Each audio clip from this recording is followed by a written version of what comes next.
এটা কে আনছে? বাপ্পা কার জন্য? আমার জন্য। সুন্দর আছে? হ্যাঁ খুশি হয়েছ? খুশি হয়েছো তুমি? হ্যাঁ আচ্ছা। তুমি কিছু না আমি তোমার চাও তোমার হ্যালো বিউটিফুল পিপল, আসসালামু আলাইকুম। আই হোপ আপনারা সবাই ভালো আছেন। আলহামদুলিল্লাহ আমিও ভালো আছি। এটা ছিল আমার থার্ড ব্লগ। অন্য দুটো ব্লগে যদিও আমি বয়স ওভার দিই নাই, আমার দুই ছোটো বোন বয়স ওভার দিয়েছিল, তাই জন্য এটাতে আমি আপনাদের বয়স সাথে বয়স ওভারটা শেয়ার করছি। অ্যাকচুয়ালি আমি পতেঙ্গা যাওয়ার মেন রিজন ছিল হচ্ছে কাঁকড়া খাওয়া। অনেক দিন ধরে আমার খুব বেশি ইচ্ছে করছিল সমুদ্র পাড়ে বসে খোলা আকাশের নিচে কাঁকড়া খাবো।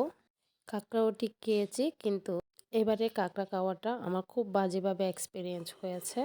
আপনারা যারা যান, যারা অর্ডার করবেন, একটু দেখে শুনে বুঝে তাদের সাথে কথা বলে অর্ডার করার চেষ্টা করবেন। যেহেতু আমরা গিয়েছিলাম 7-8 জন প্রায়, সেই সুবাদে আমাদের অনেক টাকার কাঁকড়া নেওয়া হয়েছিল, সাথে ফুচকাও। তাদের প্রাইসটা যে পরিমাণের বেশি ছিল, তেমনি হচ্ছে তাদের বিহেভিয়ারটা খুব বাজে ছিল। কি আর বলবো, কিছু বলতে না বলতে আপনার মুখের অভাব জবাব দিয়ে দিবে তারা ফের।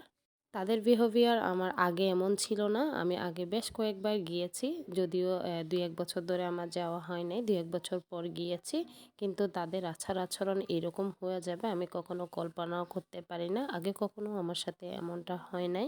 কাঁকড়া এবং ফুচকার সাথে যে সালাডটা দিচ্ছে ওইটার কথা না বললেই নয়। পেঁপে দিয়ে তারা আমাদেরকে সালাদ দিয়েছে, মনে করেছে আমরা বুঝবো না, হুজুগে বাঙালি বলে কথা আর কি। যেহেতু একটু শসার প্রাইসটা এখন বেশি হয়ে গেছে, যদিও আমার ভিডিওটা প্রায় আরও 2 সপ্তাহ আগের, যদিও আমরা সেটা বলি নাই। তারপর ওই যে ফুচকা দিয়েছিল, একটু লবণ ছিল না, টকটাও খুব বাজে ছিল। যে বলেছিলাম লবণ দেন নাই কেন, এটা বলার সাথে সাথেই ওনারা বলে উঠলো আপনারা এতক্ষণ রেখে দিছেন তাই জন্যে লবণটা চলে গেছে। আমার কখনোই জানা ছিল না যে আপনি অনেকক্ষণ রেখে দিলে বা একটু দেরি করে খেলে যে লবণটা চলে যায়। এক কথায় আমার এবারের এক্সপিরিয়েন্সটা খুব বাজে ছিল। তারপরও ফ্যামিলি নিয়ে খুব সুন্দর একটা মুহূর্ত কাটিয়েছি আলহামদুলিল্লাহ। পুরা মাসটা এত পরিমাণের ব্যস্ত থাকি, আসলে চাইলেও আর বের হওয়া যায় না, কারণ হচ্ছে পুরা সপ্তাহ গাড়িতে চড়তে হয়। আর চাইলেও 1 সপ্তাহ পর যে 2 দিন ছুটি পাই, ওই 2 দিন ঘর থেকে বের হতে ইচ্ছা করে না। খুব বেশি ইচ্ছা করে একটু রেস্ট নেই, সে সুবাদে বের হওয়া হয় না।